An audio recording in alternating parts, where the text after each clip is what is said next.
bom dia a todos. Queria primeiramente agradecer estar novamente aqui falando nos eventos da ANAP. E hoje, né, no Fórum Online de Educação, Meio Ambiente e Sustentabilidade, que é um tema muito importante, né, e de uma urgência, né, muito grande nesses tempos em que a gente está vendo, né, tantos problemas e tantas crises climáticas, né? Então acho que é preciso mesmo discutir sobre essas relações e como que a gente pode auxiliar nessa temática. Bom, inicialmente, né, eu trouxe para vocês então hoje o tema de cidade saudável, que é um tema também muito importante, que tem a ver com o ambiente e a saúde, né, e como que ele se articula com toda a relação da sustentabilidade. Os meus estudos sobre desenvolvimento sustentável iniciaram lá no pós-doutorado em 2022, onde eu iniciei, né, meu primeiro pós-doc, e que foi intitulado Parâmetros para o Desenvolvimento Sustentável nas Políticas Públicas dos Programas de Habitação Social.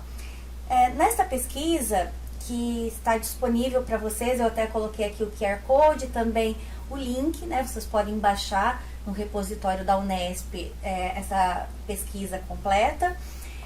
Eu tive uma análise, né? Eu fiz uma análise de uma investigação de quais seriam os parâmetros necessários para uma moradia adequada.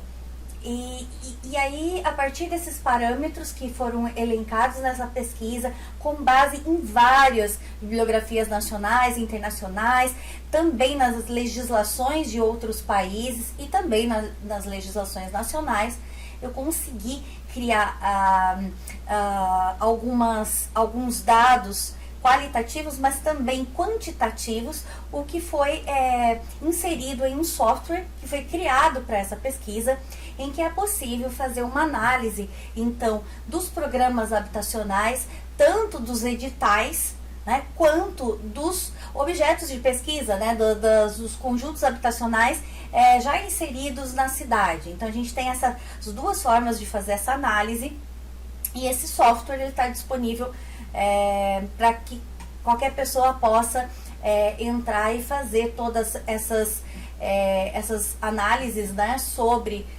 eventuais programas, né, de habitação, e aí sai com um gráfico, né, um radar chart que vai mostrar em quais parâmetros, né, esse programa ele está mais frágil ou ele tem uma qualidade melhor. E aí dá indicações e orientações para que você consiga então produzir, né, algum pensamento de melhorias, de diretrizes projetuais para melhoria, né, desses programas habitacionais.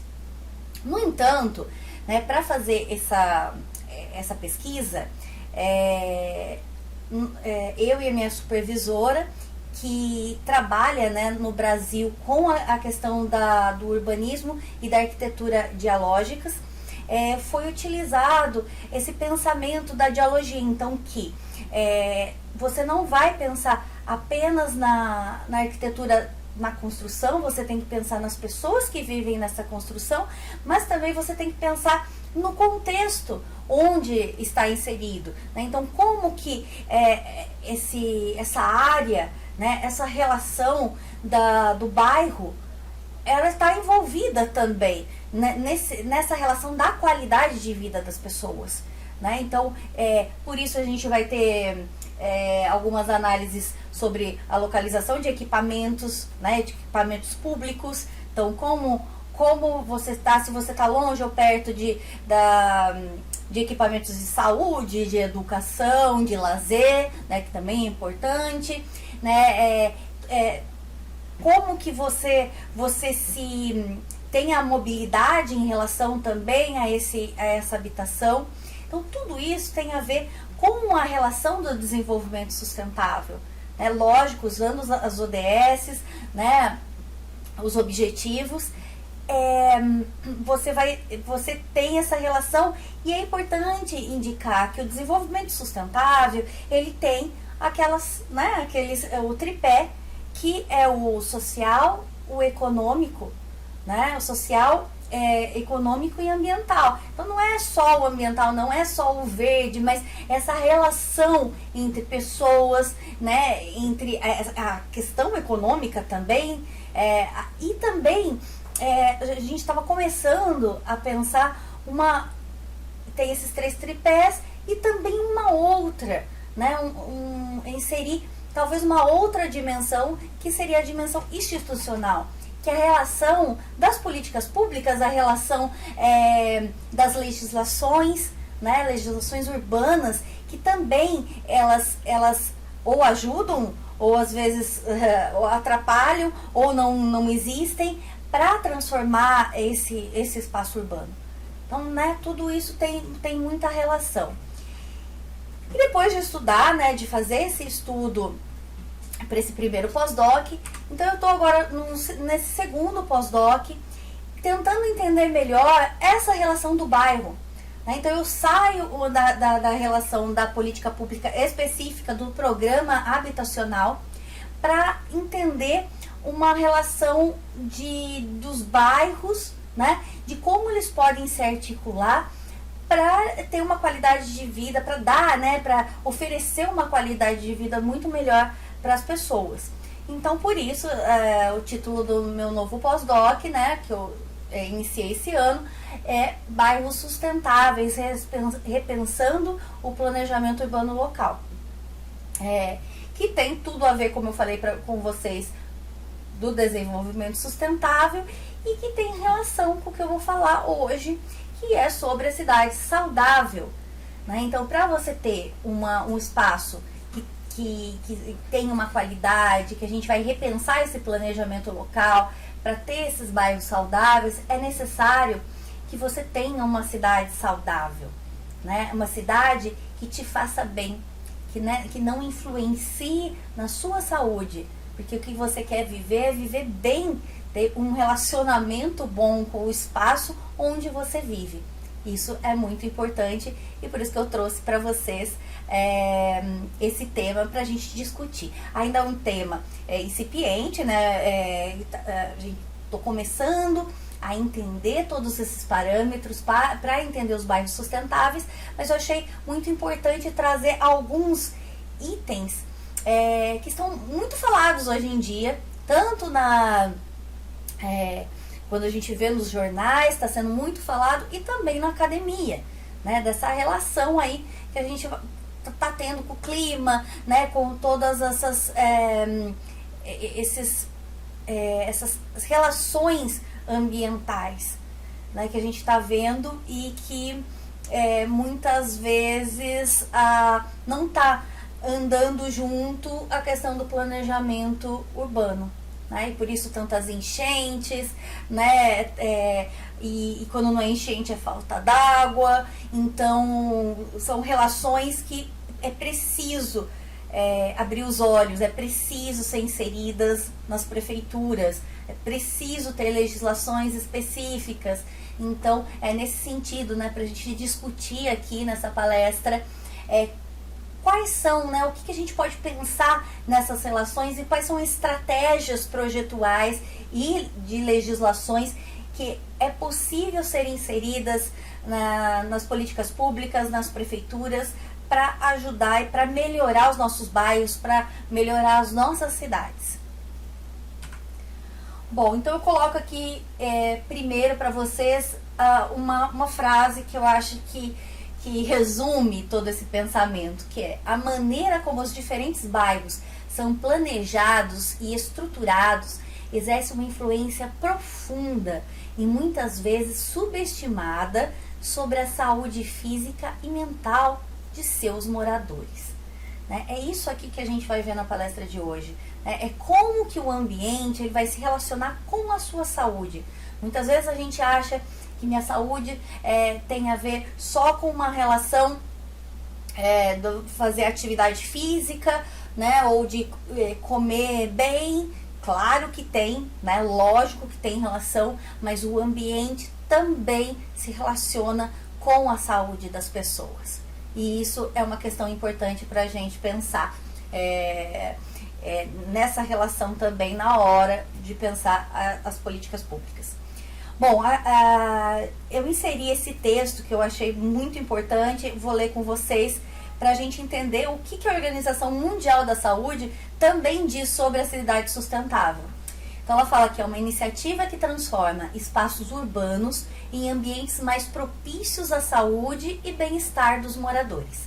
Seu objetivo principal é promover a qualidade de vida através de melhorias na infraestrutura, incentivo a práticas saudáveis e fortalecimento da consciência ambiental.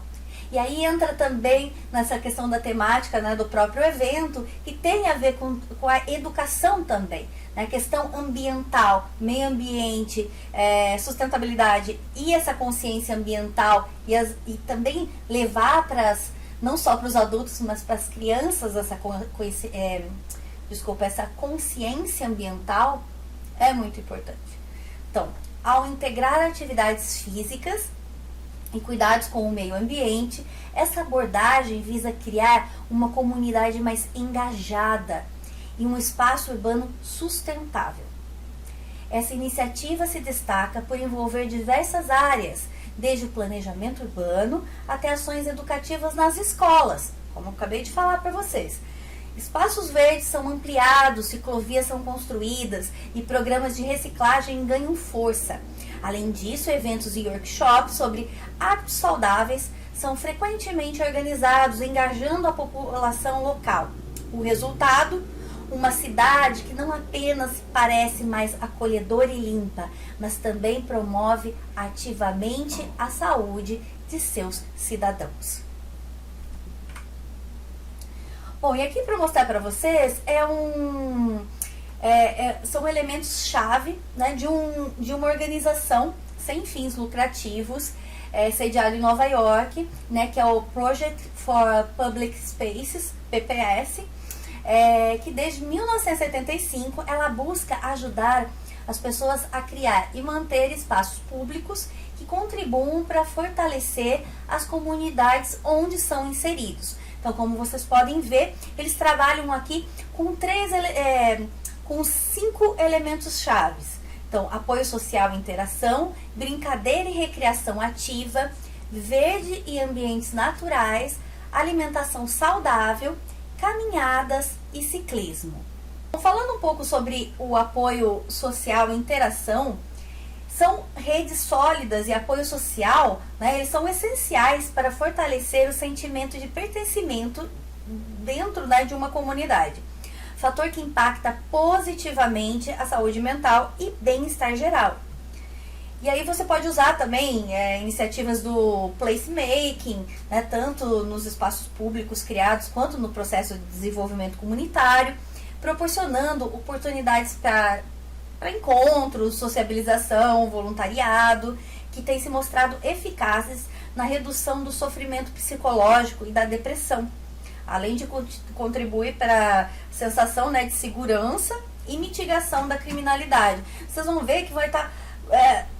todas essas relações vão estar articuladas, né? Vocês vão ver que eu vou falar sobre saúde, vai ter relação com questão de psicológico, da depressão, com a relação da criminalidade. Então tudo a gente vai discutir um pouquinho, bem, né, brevemente, mas nessa palestra.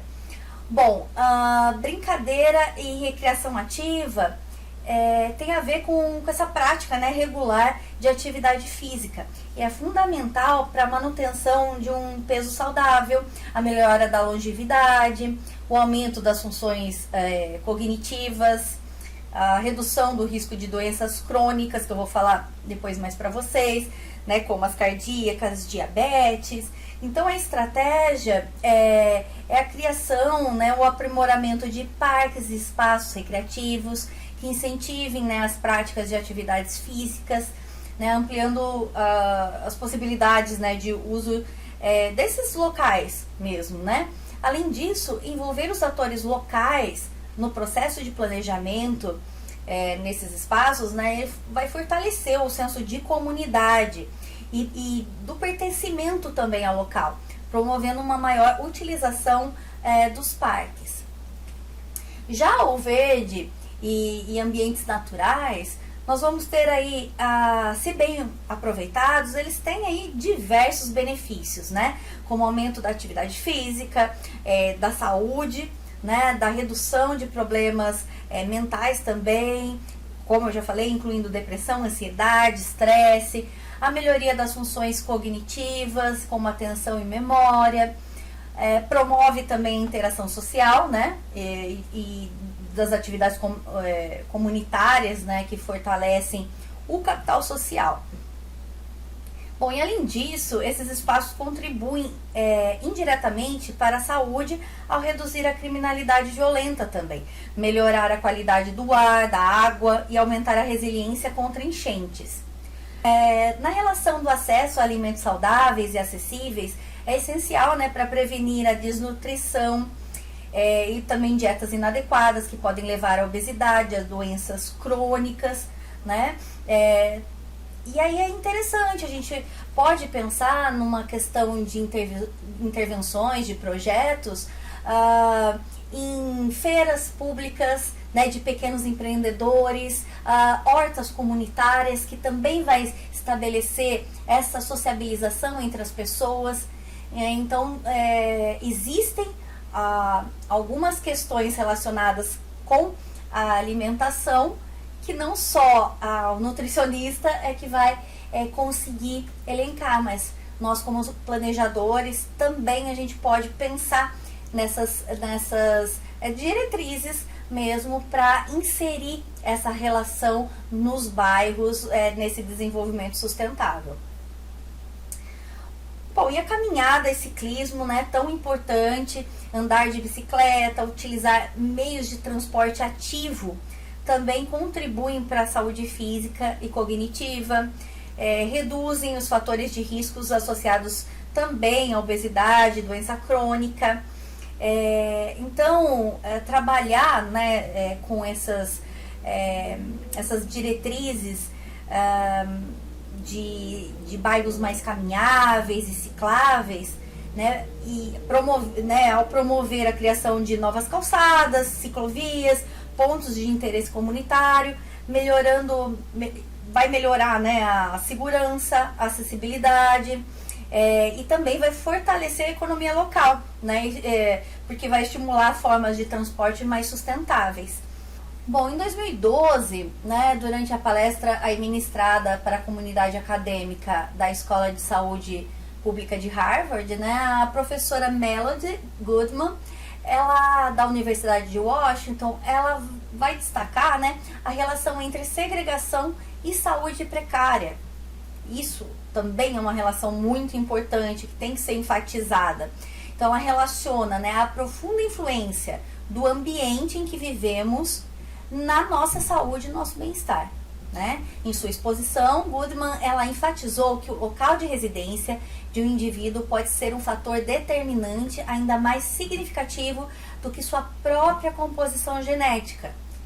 E ela vai falar o seguinte: seu código postal é um melhor preditor da sua saúde do que seu código genético. Então vejam, né, que a saúde ela não é apenas, né, uma questão biológica, mas também uma questão social. Por isso tão importante, né, o tema que está sendo abordado, né, nessa minha fala. Bom, e quais são alguns temas que a gente pode abordar em relação ao desenvolvimento sustentável? Bom, uma relação é o conforto térmico. Essas semanas a gente está passando por uma onda de calor muito intensa, né, em vários lugares do Brasil, que muitas pessoas estão sofrendo, mas nem todas sofrem igualmente, né, estando na mesma cidade, porque nós temos bairros que são diferentes em infraestrutura, né, e isso faz com que ocorra uma variação muito grande de temperatura. Então, muitas pessoas, elas estão frágeis nesse sentido, né? Porque às vezes elas não vão ter talvez uma arborização necessária, elas não vão ter água, elas talvez não tenham um transporte que tenha, sei lá, um ar-condicionado. Então, lógico que essas pessoas, elas são mais, né, elas estão sentindo, né, este calor muito, muito mais agressivo, né, nessas situações. Bom, um estudo aqui, né, feito na Secretaria Municipal do Meio Ambiente, em parceria, né, com o Instituto Oceanográfico da USP, identificou que comunidades e bairros periféricos podem registrar variações de até 10 graus acima da média de regiões mais ricas e urbanizadas. E aqui, né, o Greenpeace, ele fez até uma imagem aqui de São Paulo, do Alto de Pinheiros, né, um bairro em que tem uma infraestrutura boa, vocês veem que é bastante arborizada, né, então a temperatura máxima média nos últimos 15 dias foi de 35 graus.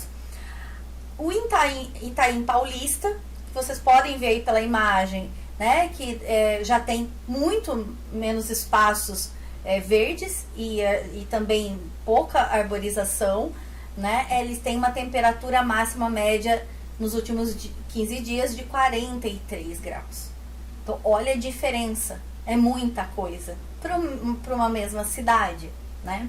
Aqui numa outra reportagem, em Campinas, né, a Mata Santa Genebra, que é, né, super, lógico, arborizada, ela até 8 graus mais fresca do que áreas urbanas de Campinas, aponta estudo. Então, é lógico que a questão da vegetação, ela vai importar nessas, né, quando a gente tem essas temperaturas muito altas, ela é um instrumento muito importante. Então, colocar a vegetação como uma diretriz, né, importante para os planos diretores é essencial.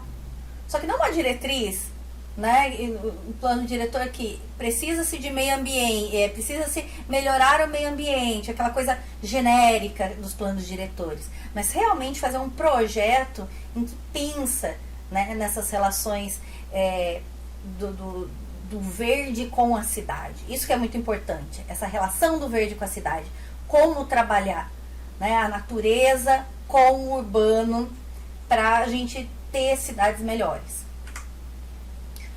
Aqui uma outra, né, o André Fernandes, né, fundador da agência de notícias da favela, a ANF, ele fala, né, isso não é um problema de uma comunidade, né, são de todas as comunidades, né, a crise climática chegou e ela não atinge a todos da mesma forma, foi o que eu falei para vocês, né, tem muita diferença entre pessoas que têm uma infraestrutura para viver e pessoas que não têm. É dever dos governos aplicar políticas públicas para reduzir os impactos que as favelas vêm sofrendo com o calor excessivo. Eu coloquei outra imagem aqui para vocês, ó. Para quem tem carro com ar-condicionado é diferente para quem pega ônibus lotado. Para quem tem água à vontade é diferente para quem fica dias sem abastecimento. Então, essas relações, né, essas diferenças, elas têm que ser sanadas de alguma maneira, e aí que a gente tem as políticas públicas para a gente tentar equilibrar essas relações.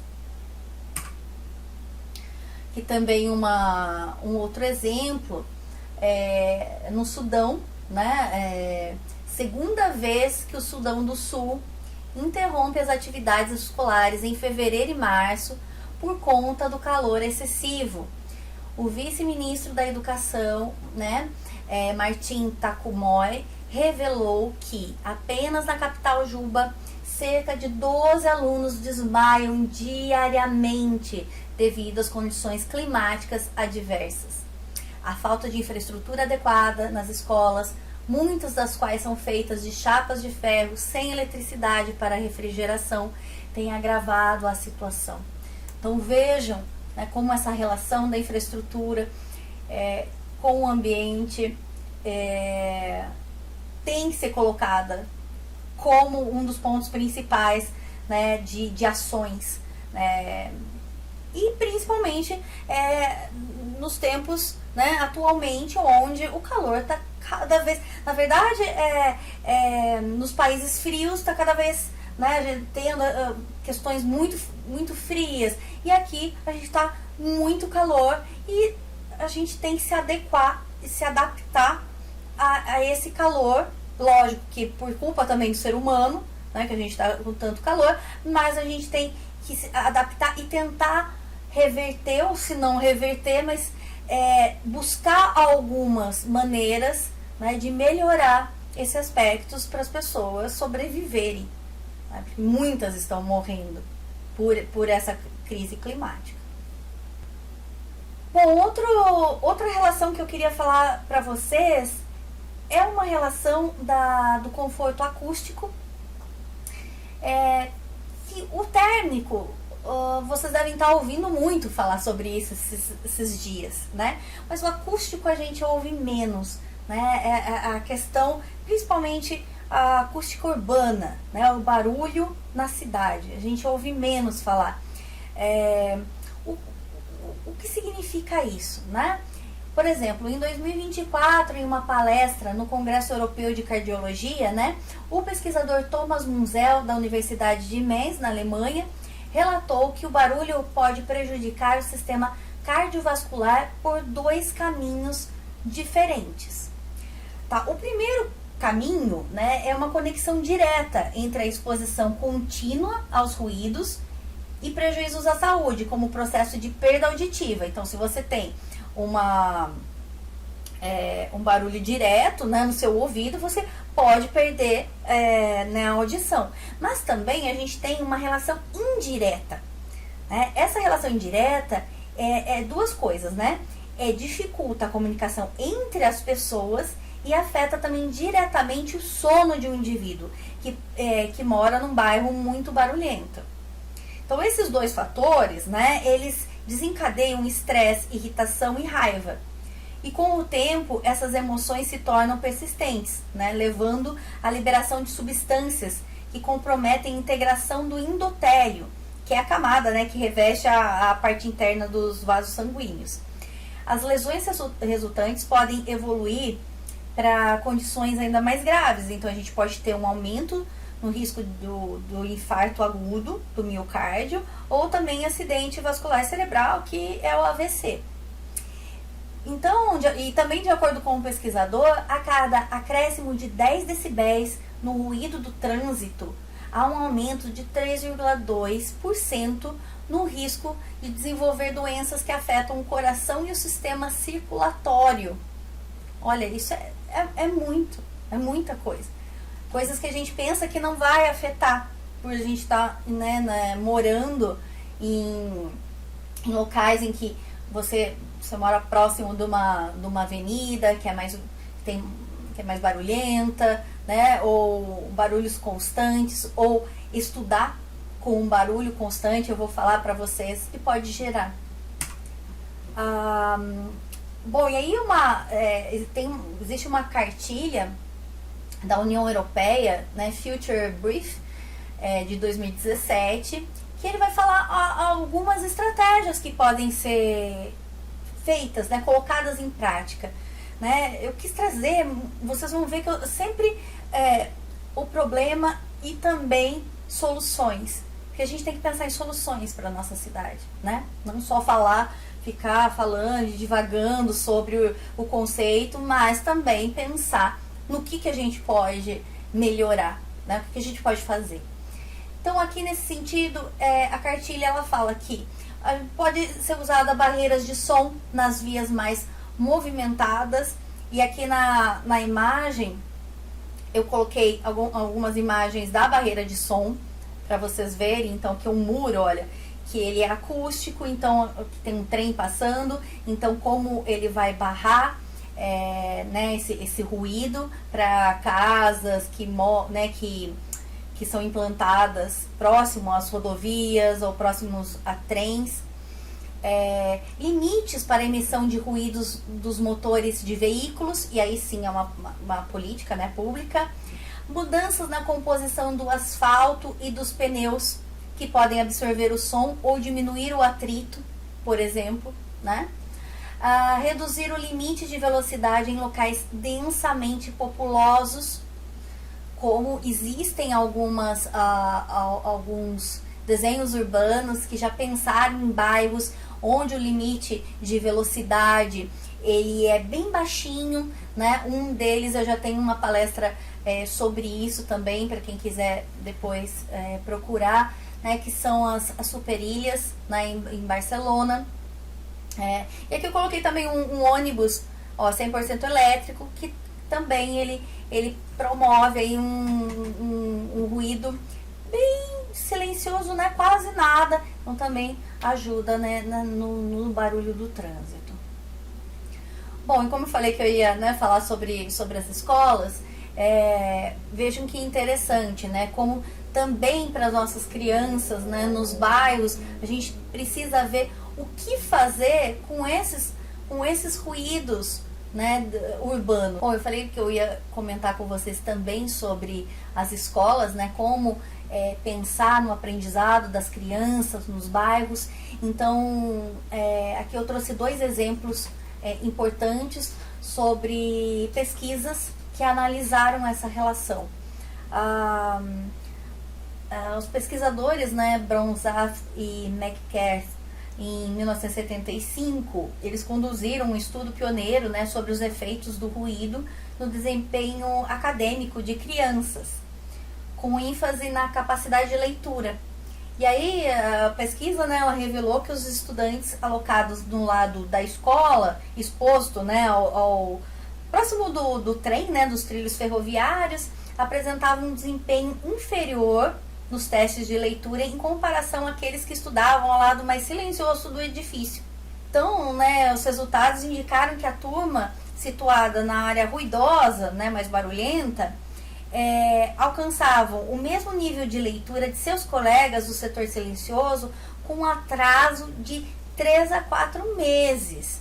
E aí, né, diante dessas evidências, foram feitas medidas, né, mitigadoras para auxiliar nessa escola. Então, a autoridade de trânsito implementou amortecedores de borracha nos trilhos, né, para minimizar a propagação do ruído, enquanto o Conselho de Educação instalou materiais de isolamento acústico nas salas de aula, proporcionando um ambiente mais adequado ao aprendizado. E essa outro estudo, que é de 2022, né, é bem mais recente, ele foi feito pela pesquisadora Forrester, que era a líder do grupo, né, e em 38 escolas de Barcelona.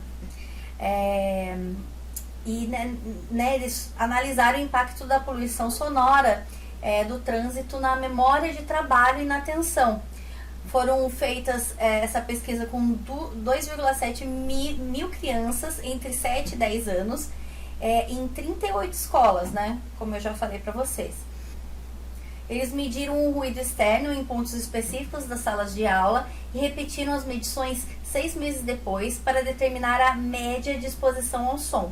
Além disso, testes cognitivos trimestrais foram aplicados ao longo de um ano, né? E aí os estudos, né, indicaram que o barulho do tráfego rodoviário, aéreo e ferroviário podia prejudicar nas funções cognitivas essenciais para o aprendizado. Mas isso já era uma coisa que outros estudos já tinham visto, né? O importante nesse estudo é que ele demonstrou que flutuações repentinas no nível de ruído, né, como buzinas, a aceleração de motores, são particularmente prejudiciais à concentração, mesmo se tratando de um nível de ruído inferior à média.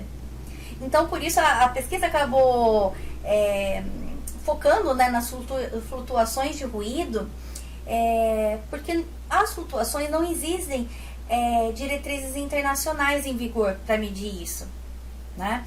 E aí os pesquisadores, eles acabam falando que a forma mais eficaz de proteger as crianças da poluição sonora é minimizar, né, o tráfego nas proximidades das escolas. Então, segundo a pesquisadora, um planejamento urbano mais estratégico deve ser feito que distancie as instituições de ensino de vias movimentadas e incorpore parques e áreas verdes ao seu entorno. Né? Isso ia contribuir muito para a melhoria do ambiente de aprendizado. Bom, outro exemplo que eu queria mostrar para vocês é da pavimentação em rodovias. Por exemplo, essa pavimentação da Bélgica é muito interessante. Ao longo de 20 anos, os pesquisadores desenvolveram uma tecnologia que reduz significativamente o ruído gerado pelo tráfego rodoviário. Pesquisas conduzidas pela Federação das Indústrias de Cimento da Bélgica identificaram que o principal responsável pelo ruído não é o motor dos veículos, mas o contato dos pneus com o pavimento. E aí eles iniciaram os testes em 2002 e mostraram reduções progressivas de ruído, culminando em 2016 com a aplicação dessa tecnologia na rodovia E313, que liga o interior do país a Antuérpia. E interessante é que eles conseguiram reduzir então em 5 decibéis, fazendo essa troca dessa pavimentação. E agora eles estão pensando também em fazer uma integração, porque primeiro fizeram entre as cidades do interior da Bélgica até Antuérpia. E agora eles estão pensando em fazer uma colaboração entre a França, a Bélgica, a Holanda e a Alemanha, para fazer uma rodovia ligando esses países, mas essa cooperação é importante para viabilizar a divisão dos custos, porque é muito caro esse pavimento, considerando que o investimento por quilômetro desse tipo de pavimentação não é inferior a 500 mil euros. Bom, outra relação que não tem a ver com conforto ambiental, nem ao conforto térmico, nem acústico, mas é o suporte social para você ter uma cidade saudável.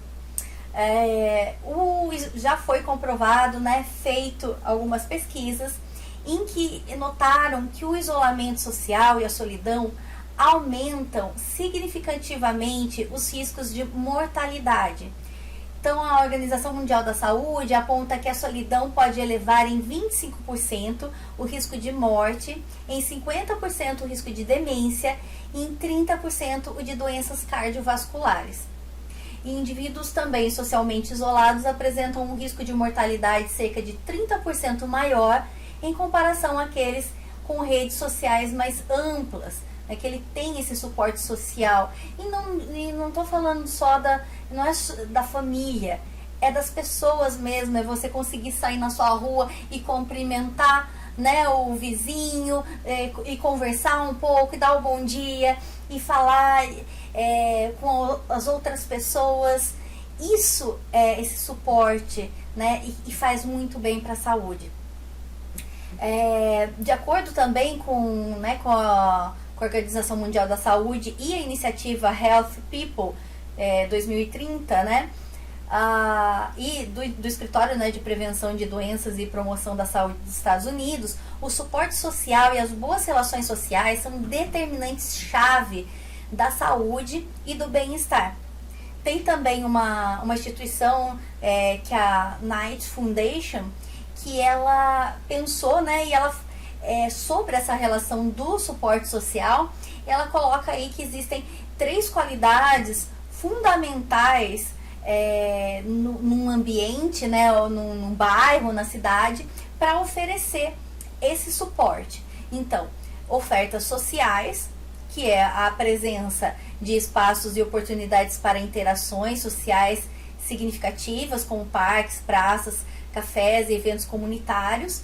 Abertura e acolhimento, a forma como um lugar é receptivo à diversidade, como promove a inclusão de diferentes grupos culturais. E também é importante a estética e espaços verdes, a beleza do ambiente urbano, incluindo arquitetura, praças, parques, elementos naturais que influenciam o bem-estar das pessoas. E um dos projetos mais influentes do Knight Foundation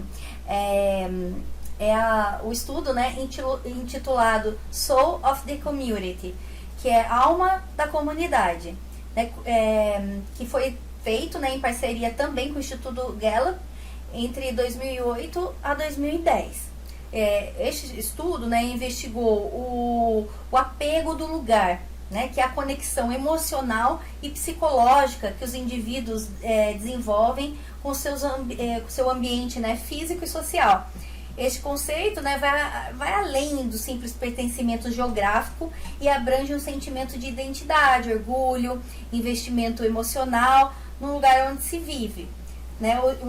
Esse estudo ele durou 3 anos e entrevistou quase 43 mil pessoas em 26 comunidades para identificar essas qualidades essenciais do lugar que eu mostrei para vocês na tabela.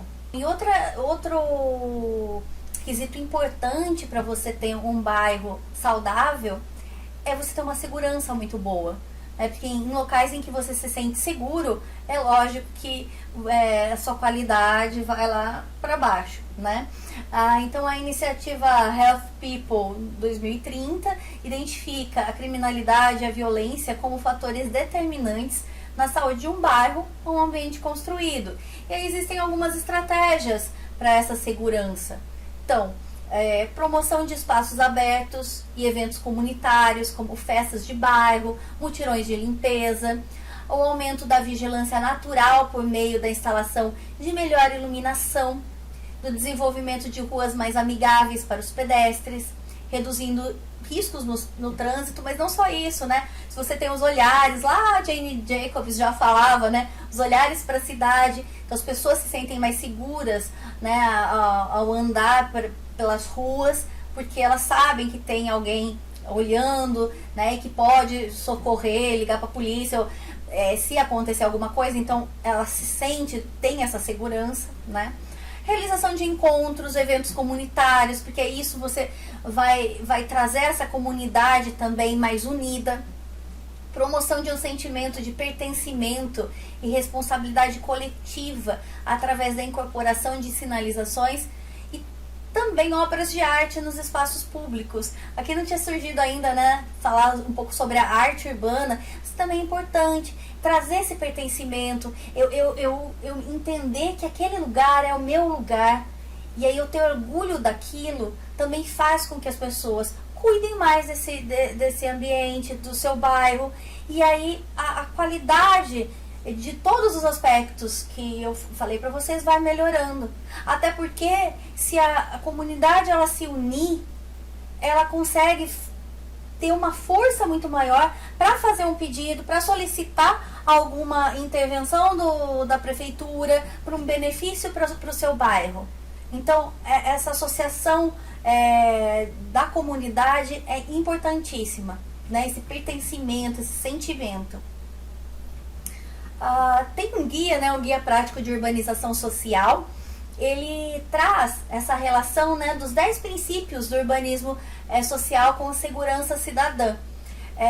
Lógico, eu vou falar brevemente, só para vocês conhecerem, mas quem quiser conhecer, está disponível gratuitamente nesse link. Aí vocês podem baixar todo o guia prático, né, que eles explicam cada item.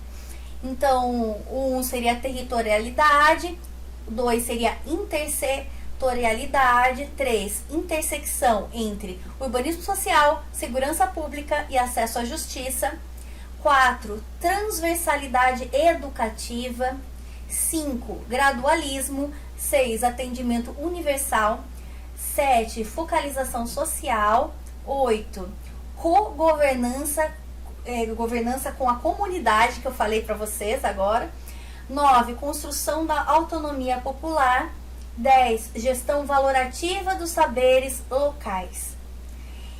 E essa relação, esses 10 princípios, né, para você ter um urbanismo social e aí trazer a segurança para o bairro, eles estão também articulados com 6 pilares do urbanismo social, que tem que vir juntos. Então, vocês podem ver aí nessa imagem que os princípios, eles se articulam com os pilares, né? Então, um precisa de vários outros pilares para acontecer.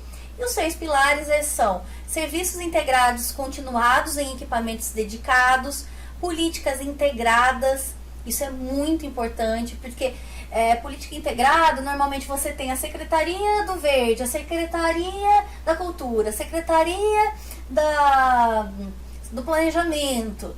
Só que para você ter um bairro sustentável, saudável, como eu estou falando para vocês, a gente precisa que essas secretarias, elas sejam integradas. Aí sim você vai conseguir realmente ter todos esses parâmetros e essas articulações. Então isso é de extrema importância. Saturação integrada da segurança cidadã e de políticas sociais, grupos de atenção prioritária, governança compartilhada, investimentos progressivos no território. Aqui também eu queria destacar o grupo de atenção prioritária, porque nós temos grupos que sabemos que minoritários que sofrem ainda mais com essa relação da segurança, da acessibilidade nas cidades. Então, são essas pessoas que também precisam de uma atenção maior na hora das políticas públicas. E normalmente são as que recebem até menos prioridade, né, menores prioridades nas diretrizes de diretrizes projetuais urbanas que são feitas na cidade. Falando, né, sobre esse assunto, né, de minoritários, a gente entra também numa questão do urbanismo feminista, né? O urbanismo feminista, ele propõe um desenho urbano mais inclusivo, promovendo a equidade de gênero no uso do espaço público e garantindo maior proteção às mulheres em seu cotidiano. Mas não é só as mulheres, porque se você garante as mulheres, você vai estar garantindo também a todos. Então não é só para mulheres, né? O urbanismo feminista vem para igualar essas relações, para que todos, né, tenham direito a exercer a sua cidadania de uma forma adequada e completa, o que hoje em dia as mulheres ainda não conseguem, tá? Esse é um assunto muito interessante, que espero ter a oportunidade de vir ainda em outro evento falar um pouco sobre o urbanismo feminista, porque é uma pauta importante que tem que ser colocada também nas políticas públicas e que ainda não estão inseridas aqui com força no Brasil. Coloquei para vocês aqui como que esse urbanismo feminista ele pode ser inserido na legislação. Um exemplo é na Espanha. Uma lei para a igualdade entre homens e mulheres inclui um ponto específico sobre o planejamento urbano. Na prática, isso significa que qualquer projeto de desenvolvimento urbano precisa necessariamente incluir um relatório de impacto de gênero, no qual seja sempre explicitado a segurança dos pedestres e a segurança dos espaços diurnos e noturnos. Olha que interessante. Isso se traduz em maior iluminação nas ruas, ausência de áreas escuras e manejo da vegetação dos parques. Aqui eu coloquei algumas citações de uma entrevista com uma arquiteta espanhola para a BBC, em que ela fala o seguinte: isso é tão importante que alguns planos urbanísticos foram cancelados por não ter relatório de impacto de gênero. Vocês veem como uma política pública, ela consegue impactar e forçar algumas atitudes mais claras e mais direcionadas, né? Se não houver boa iluminação, por exemplo, os projetos não passam nas avaliações do relatório de impacto de gênero, né? Normalmente, o relatório se traduz em uma melhoria do espaço público, sua iluminação e acesso ao transporte. Existem algumas questões, especialmente no espaço público, em que o plano precisa explicar por que não causa desigualdade nas mulheres devido ao seu design. É um urbanismo que não prejudica ninguém, mas que beneficia a todos nós. E é isso que a minha fala, né, ela vem desde o início até agora falando. A gente precisa de grandes atitudes, né, para que nós tenhamos uma cidade saudável e que realmente ela vá beneficiar a todos os moradores e não só algumas, né, algumas pessoas, né, ou algumas classes, mas não a todos. Então, por isso que a gente precisa desenvolver essas diretrizes de desenvolvimento sustentável.